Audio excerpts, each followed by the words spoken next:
following program contains discussion about suicide. If you or someone you know is thinking about suicide, call the National Suicide Prevention Line at 800-273-TALK.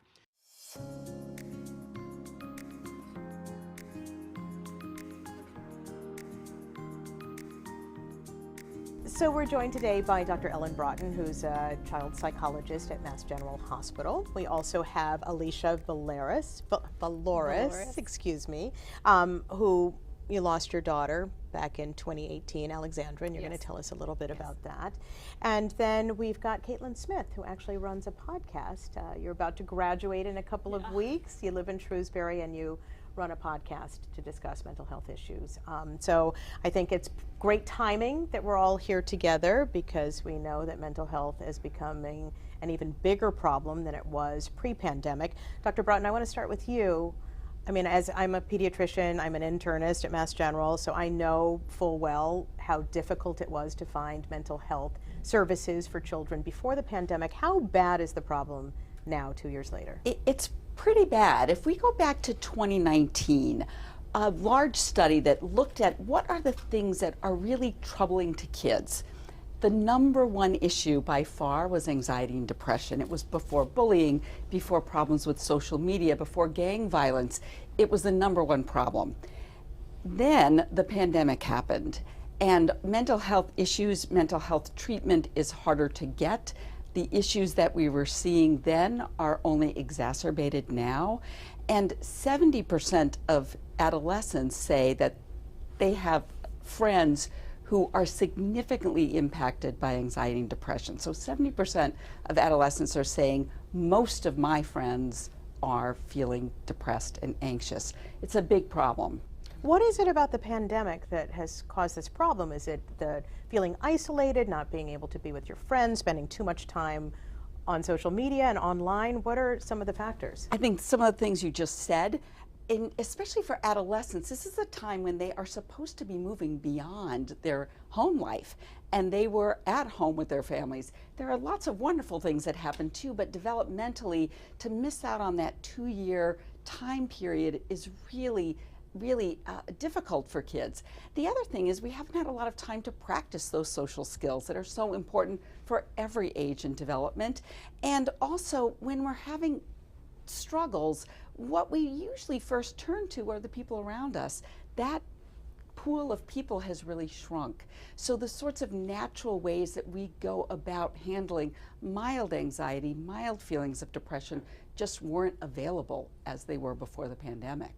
And did it make it harder to sort of be in that period of isolationism and then have to re-enter school and society and try to figure out in this new normal how to interact with people again? Absolutely. I'm finding in my clinical practice that that is completely the case, that kids who might have even been a little bit better because of the pandemic, because they were anxious, now have to relearn all of those skills. And for some of them, they didn't really learn them to begin with. And so I don't know if you're seeing that as well in your pediatrics practice, but I just find a lot of kids are just really struggling, like, where is my place? And where do I fit in? And how do I get to where I want to be? Yeah, I noticed in my own daughter, who's 13 years old, that it seemed to really hit her when she had to go back to in-person learning full time. She was doing hybrid for a while and seemed to be okay, but then that transition back to having to be in school with all her friends again and sort of figure out how to recalibrate was difficult for her. Exactly. Transitions are hard for kids, and also for some of them it's just also hard for them to even just figure out, like, who were my friends before, and those people aren't the same as they were now. So yeah, it's very difficult for them. You mentioned in particular teenagers. What about younger kids? Are 7, 8, 9-year-olds having difficulty as well? They are. There's the problem with them being attached to their parents, being attached to particular routines, and it's hard for them to then go into a whole new kind of routine. It's also difficult for 7 and 8-year-olds. They missed out on those social relationships, on that ability to practice the normal kinds of social interactions, which are usually pretty complicated. And even if they've been interacting with peers, it's been a smaller group. It's been more focused. The adults have been controlling those relationships and how they're happening. And now it's a lot more complicated and confusing. So what should parents be on the lookout for? I mean, how do they know that their child is struggling unless their kid comes up to them and says, I need help? Right, and we know that very few kids come up to their parents and say, we need help. Less than 25% of kids generally are able to say to their parents, I'm struggling and need help. So the things that you want to look for are any sorts of changes. Of course, that's hard now because everything's been changing, but you want to look at sleep patterns. Are they eating? Are they not talking to you at all? Are they withdrawing? And opening up the communication can just be as simple as, I've noticed you are, because kids, again, are not generally able to say, I'm feeling really bad, or I'm feeling embarrassed, or my friends are excluding me. They just feel something inside and have trouble labeling it themselves. So if you as a parent can just be really on the lookout for, what is my child looking like? How are they sleeping? How are they eating? Are they making friends? Are they talking to other people? Those are the sorts of things you want to look at. And of course, clear signs of anxiety and depression, crying a lot, irritability is one of those things that kids of all ages tend to show anxiety and depression by just being really hard to live with. And so that's the one thing. If you've got a child who's like, oh, this is really just really hard, it's probably something that's underlying that. And change is sort of the big word, right? Change is Anything the that big- doesn't seem to be baseline behavior Exactly. for your child. Exactly. If you're saying he never was like this, or she's really different now than she was before, pay attention to that. Try and articulate what that was before and what it is now, because it can be very helpful when you do seek help.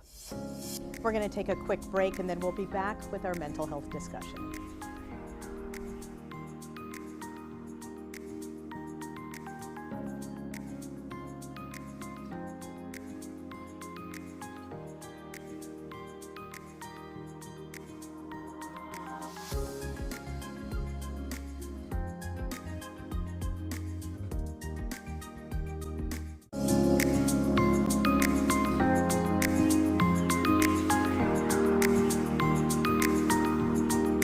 Bring Alicia in now because you have had a daughter who clearly was suffering from depression. Yeah.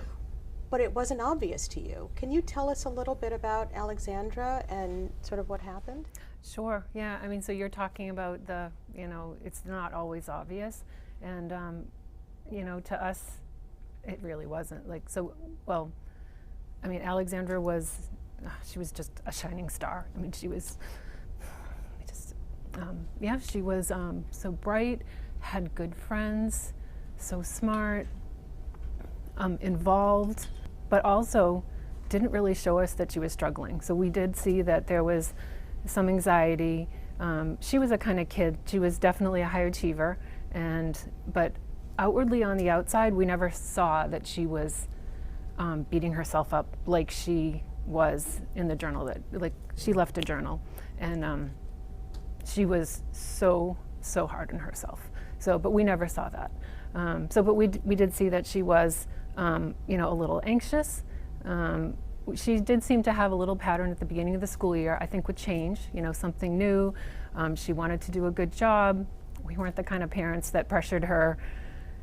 That you have to do well. Like I said to her, I remember freshman year in school, she was first in her class that year, and I said to her, it doesn't matter where you end up, you could be 50th, you could be 100th, I just want you to be happy.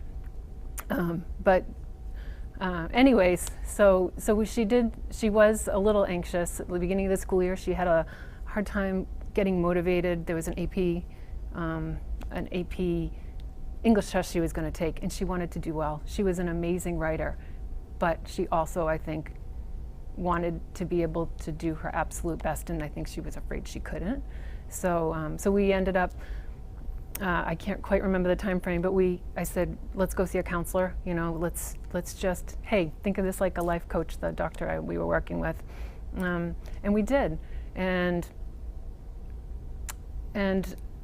gosh, I'm trying to think of how long we had gone, but what she had written in her journal was that she at some point decided that she needed to, she was opening up a little too much, and that she needed to pull back, and that she had to not talk to I can't be sharing too much or they're going to figure out what's going on. She was very close with her English teacher as far as just, they had such a great relationship, just got the conversations they had, and she also said, I need to distance myself from him because he's going to figure out what's going on. I remember sitting in the car with her at her last counseling appointment and asking her, just point blank, like, Alexandra, is everything okay? And she's like, yep, Mom, everything is okay.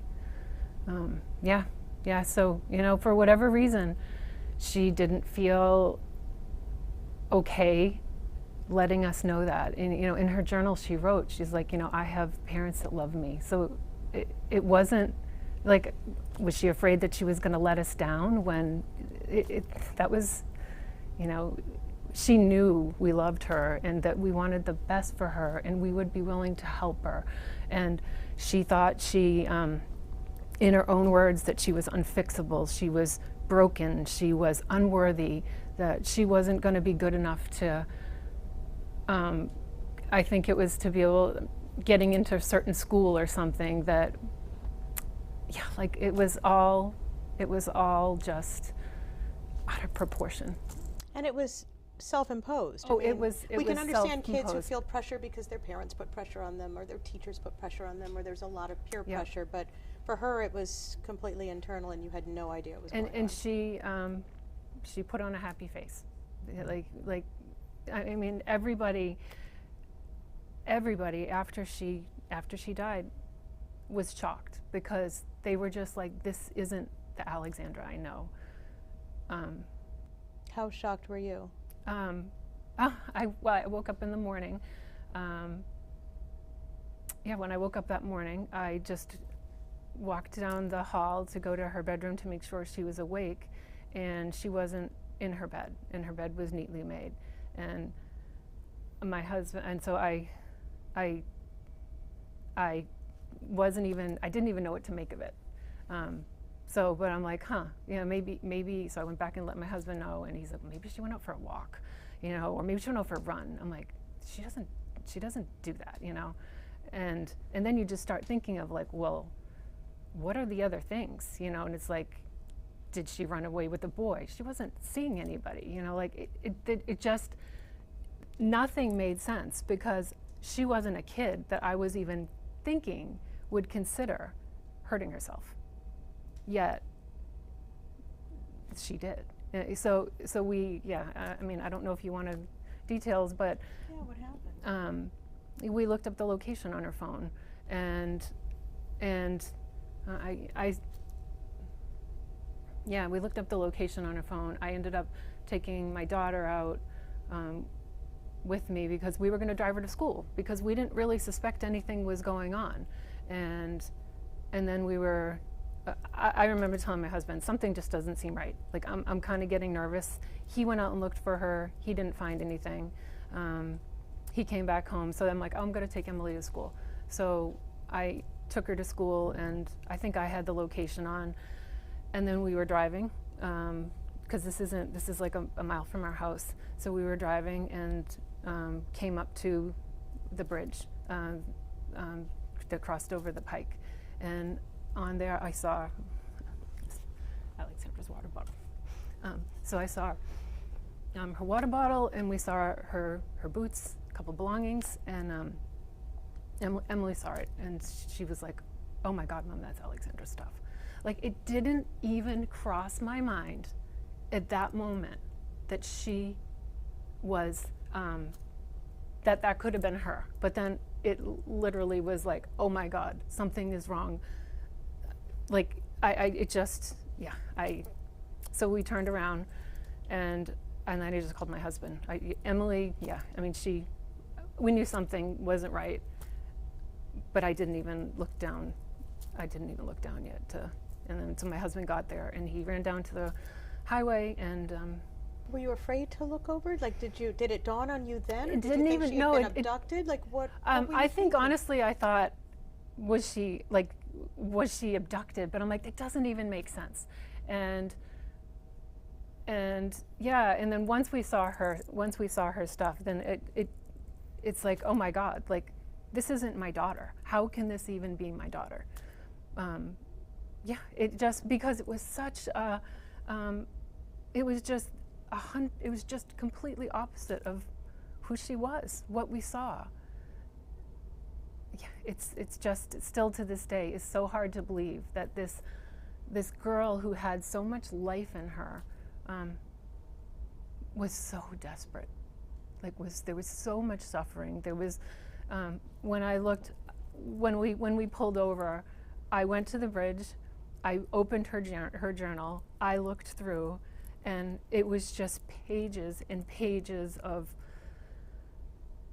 horrible writing, and then I called my husband, and I was like, something's just wrong. Something is wrong. And then I think when he came, or I can't even remember, so he went down and he found her, and so I went down there after for just a little bit, and she was how old? 17. Yeah. Junior? So she was a junior. Junior in high school. At Blackstone Valley Tech. She's so sorry. Yeah. Thank you so much for sharing her story, because I think it's an important one for parents to hear out there, because it's not at all what you would expect. You would expect that a talented, bright, beautiful, shining star, if she was suffering from mental health issues, would have some sort of outward sign that even her parents would be able to pick up on, but that wasn't the case. And I think now, like, in hindsight,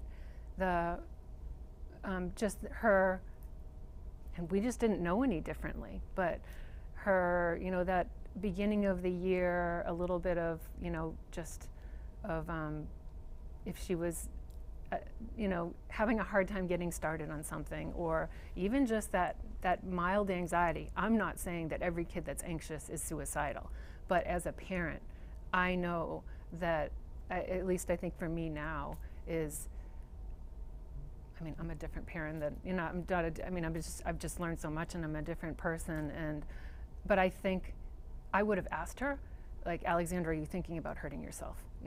Without worrying that if I ask her that she's gonna hurt herself. Yeah, I think that's a very good point, because most of us are afraid of asking that of someone.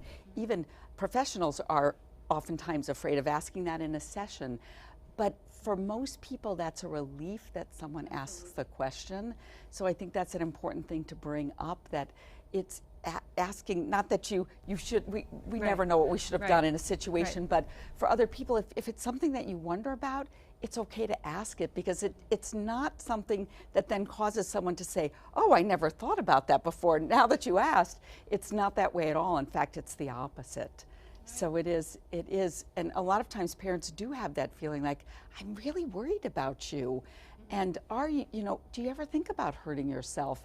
It's hard to ask to say those words, but it can be a way to open up the conversation in a way, because usually, it's tough. And I read a recent statistic that said that something like 30% of adolescents have contemplated suicide, or at least thought about suicide, which seems astronomical to me.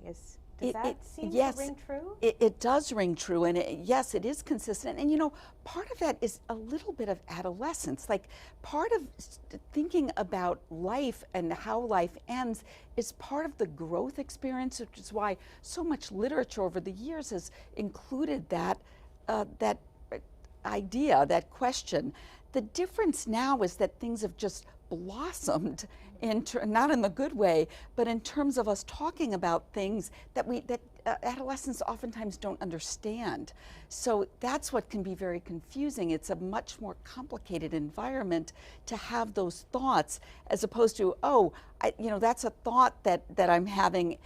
But now they can go to the social media and read about all sorts of things that are not really helpful in that way. So I'd like to bring in our resident adolescent, Caitlin. So tell us a little bit about, does this ring true for you, and why do you have this podcast? Tell us about how you're addressing these issues. When you were saying the things about like her being really hard on herself and just like the competitiveness of high school, that really rang true to me. Today we're more connected than we ever are, So a lot of the times students are comparing themselves to each other. So say you go and you take a math test, you text your friend, you're like, hey, what did you get on that test? Or there's a group chat, like, how did you do on this, and all of that stuff. So you're always comparing yourself to someone else. As soon as I walked into high school, it was like, college, think about like what schools you want to apply to, think about your SATs, think about all of these things, and it's a lot of pressure put on students. It's, you know, how can you be the perfect person in high school, basically. And so have you sort of felt some of this anxiety yourself, some of this self-doubt? How and tell us about your friends and why you decided to start the podcast and what you discuss on the podcast. Yeah, so I mean, I've definitely felt the pressure of high school even before the pandemic, that I was like working myself to the bone basically just to be like a high achieving student, whereas in subjects where I wasn't that proficient in, I wasn't doing well and I was really hard on myself about it. So a little bit into the pandemic, I came up with the idea of creating Modern Adolescence, because I felt like the conversations we were having either in our health education class or just with each other weren't really revolving around what we're actually going through. It was more revolving around like the idea of like anxiety and depression, not actually like what's causing it and the environment that we're currently facing with the pressures of school, the pressure of home, pressure of college, everything like that. And so who do you talk to? Who comes on your podcast? And it's been going on for about a year now, you said? Yes, about a year. I started it actually as my high school capstone project, it's just a really nice program where we could get credit for completing like an independent project. And I seek to basically interview both teenagers, professionals, teachers of the sort about current issues. So things like burnout, things like the college application process. What did I just do an episode on? Mental health education in high schools. Like all of these very specific topics that students are dealing with today that might not be addressed just in everyday conversation. And has it been popular among your peers? Are people interested in hearing these topics? It makes me really happy when people come up to me and talk about it. Like when I was presenting my capstone project it was basically my school, like students were able to come up to me and they're like, oh, like I saw this on Instagram, like I listened to this episode or things like that. And I was like, I'm reaching people, which is awesome. And I've had people come up to me and be like, I love what you're doing, this means so much to me, all of those things, and that really makes the difference. Has it helped you in the meantime? Yes, definitely. It's given me a way to kind of think about my own experiences and do research and learn communication skills and really just better myself. Have you noticed in your peer group that post-pandemic or during the pandemic things were getting worse in terms of your friends' mental health and well-being? I think definitely the isolation of the pandemic had an effect on people, but then especially when we returned to school, that had even more of an effect. When I came back to the 5-day model, I was struggling because the average high schooler's schedule is so jam-packed. Like you have your full day from 7:30 to 2, and then you have an extracurricular, and then you have like SAT prep, or you have homework or things like that, and you're just go the entire day. So I was really feeling the effects of kind of that grueling schedule, and I know that a lot of my friends were feeling those effects too, and were struggling to keep up and maintain a perfect balance. But and you were coming back at probably the worst time, junior year, when you're talking about college prep and trying to do well in classes, so that was a really difficult time. Yeah, definitely. And so do you think that schools are doing enough? I don't want to talk specifically about your school, but in your experience, are schools offering enough services for the demand that they need to try to meet? I mean, I would say I'm pretty lucky in my case. My school made it pretty clear to me what resources that we have, and we're fortunate to have 3 years of health class required for graduation that includes mental and emotional health within it. As for other schools within Massachusetts, I'm not sure if those resources are exactly the same. I've heard, and I actually issued a survey at the very beginning of my podcast, a lot of students responded with they felt like they weren't being told what resources their school had, or they didn't have any resources. And some of those people were from my school, some people were from just the general central Massachusetts area. But they just felt like they weren't getting the support that they wanted. And from personal experience, I can tell you that there's some kids out there who don't want to see the counselor at school, right? Because there's a stigma attached with, well, why did she go see Miss So-and-so? Is something wrong with her? I know that my daughter goes to an all-girls school, and that's sort of a prevailing thought that they don't want others to sort of see them as weak. And I'll say for myself, I started seeing a school counselor my sophomore year, and I would like miss classes or leave classes, and people would be like, where were you? Like all of those things. I'd be like, oh, I just had a meeting with my guidance counselor about, you know, grades or whatever. And it was a hard stigma for me to break, because I'm like, this is embarrassing. But then it's not embarrassing getting help for yourself. And I think the reason why people aren't reaching for those resources is because they're like, what will people think of me? When it's not anything to be ashamed about. But it would help them to know that yeah, they should do that. Most of the people around them are experiencing the same symptoms, right? They're not alone. It's just kind of the you know, the thing that nobody really wants to talk about. Yeah. It's sort of the dirty little secret that you're seeing a therapist when it turns out so many kids are seeing therapists right now. 100%. Yeah, so like Alexandra, that was something that she had written in. I think she felt like she was the only person that was struggling as much as her.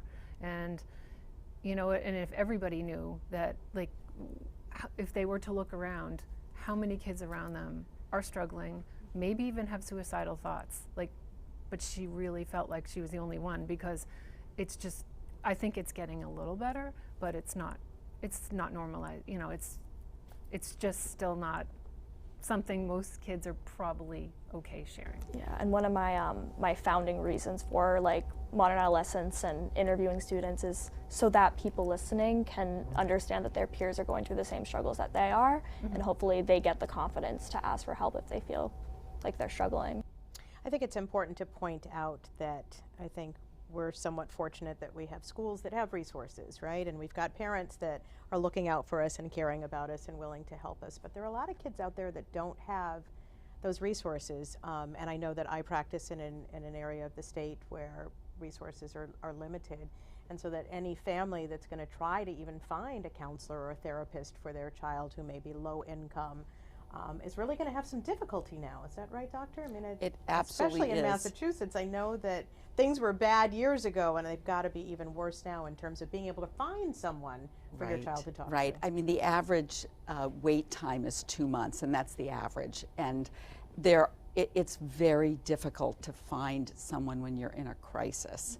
And so some of the things that you want to do as a parent is to do as much talking as possible, be as you know, sort of obvious about what you're seeing as possible, which is sort of what you're saying. Say those things you're kind of afraid to say, and also let your child know that even if you're waiting to see someone, that you are on it, that you are hearing what they're saying, and that together you're going to find the right kind of treatment. Even that alone can help a lot of adolescents to know that the adults around them are doing everything they can, even if it's not perfect.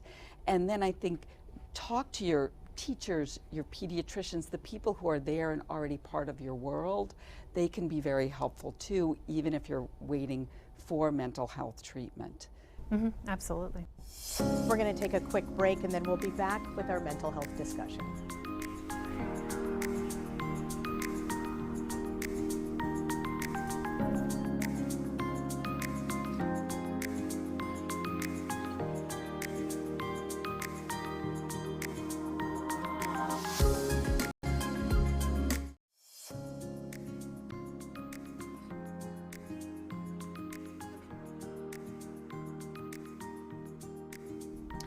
What about the effects of substances and social media? I think we should touch on those before we wrap up.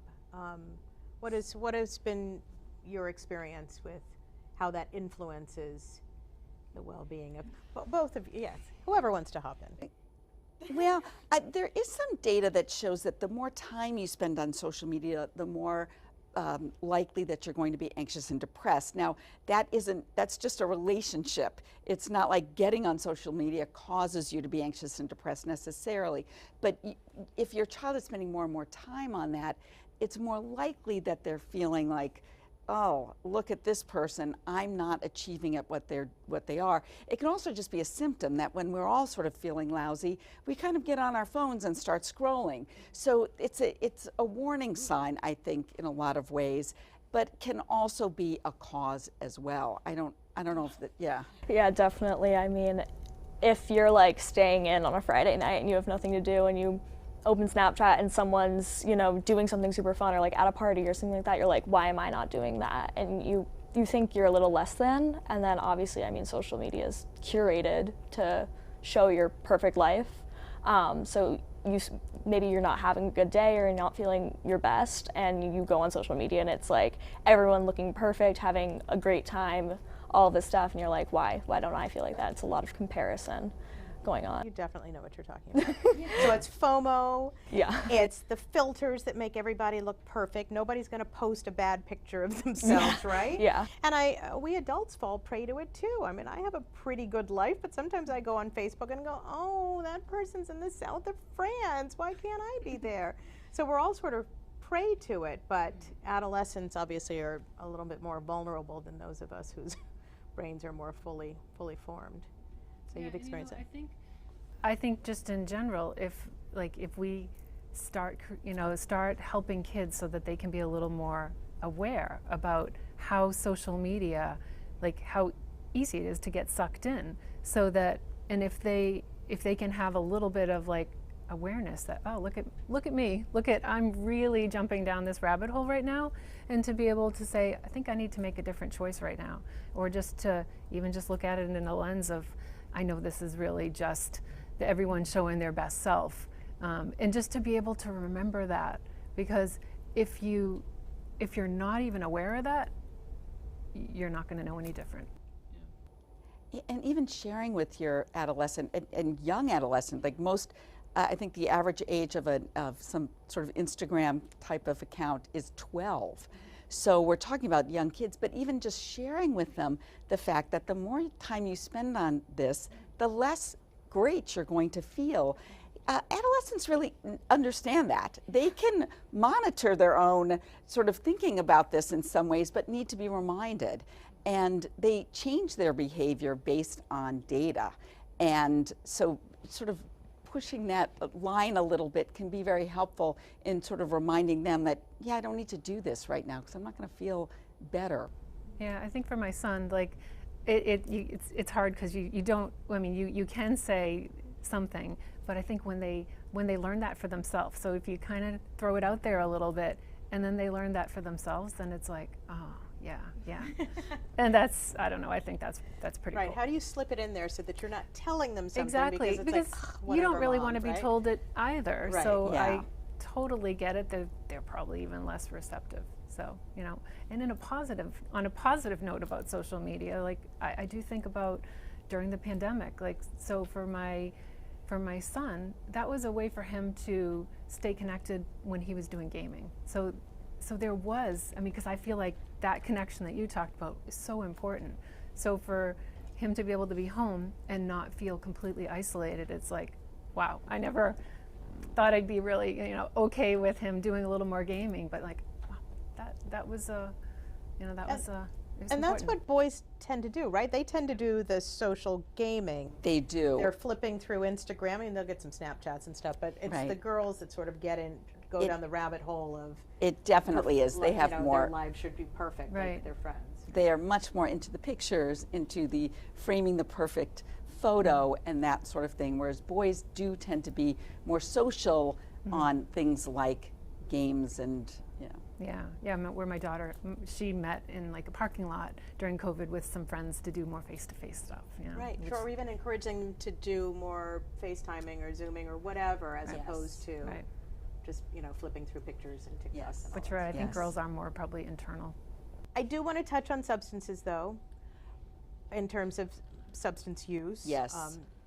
Not necessarily disorders, but alcohol, drugs, marijuana. I mean, how are things worse post-pandemic? Like, what is happening in terms of adolescent use of some of these things? the data isn't quite there yet. There was some speculation that maybe substance use was down during the pandemic because there were fewer opportunities. So it's funny because when you ask adolescents about whether they think it's a big problem, it's sort of down on the list. But we know that substance abuse is actually a big problem. Alcohol, marijuana is very popular, especially in our region of the country. And it's complicated for kids because they see other, they know that, for instance, marijuana is now legal. So they tend to think that this isn't that big of an issue, and they might not get caught in the same way that they would with drinking. So it tends to be one of those sort of stealth kinds of issues that parents have to be really, really conscious of. I think talking to your kids about that as well, and sometimes talking to them about it through the lens of some other students in their class, as opposed to, are you drinking, but are your friends drinking? What are they doing? What kind of drug use are you seeing? Is a way of getting into that conversation without confronting them. Because they're always going to say no unless you're catching them with something. But you want to talk about what are kids doing and what do you think about that? And so it is a big problem. It's hard to know where that's going right now, if that's going to be a bigger problem post-pandemic. But it's a conversation that we need to have with our adolescents, but oftentimes not directly is sometimes the best way to approach it. Are you noticing any differences at school or I'm- amongst your friends? I mean, when I went into high school, like, you have your idea of like high school's like crazy, like from like movies and stuff like that. I mean, that hasn't been my experience. I mean, behaviorally, I haven't noticed like super big changes, like with what I'm seeing on social media and things like that, pre-pandemic and post-pandemic, but I mean, you never really know what people are doing. And it's important for parents to be aware because they're so intertwined with mental health, right? Depressed teens are more likely to use, teens who use are more likely to develop depression and anxiety, so it's important to stay on top of that. Absolutely. And the other thing that students tend to do, especially those who are very high achieving, is that they don't use alcohol at all and then binge on it. And so as a way of kind of relieving their stress. So it's something that you really want to be on the lookout for. Is not, oftentimes it's that one student who would never, I never dreamed that you would, be drinking and driving, for example, but it's because it's their way of relieving stress. And I think that's one thing to just think about, is that a lot of what we're talking about isn't really parental pressure or even internal pressure, but pressure that is put on our students in school. And I think there are two different groups of students. Ones are the ones who are in very high achieving kind of school districts, and the others that don't have the resources to be able to do the things that they are capable of doing.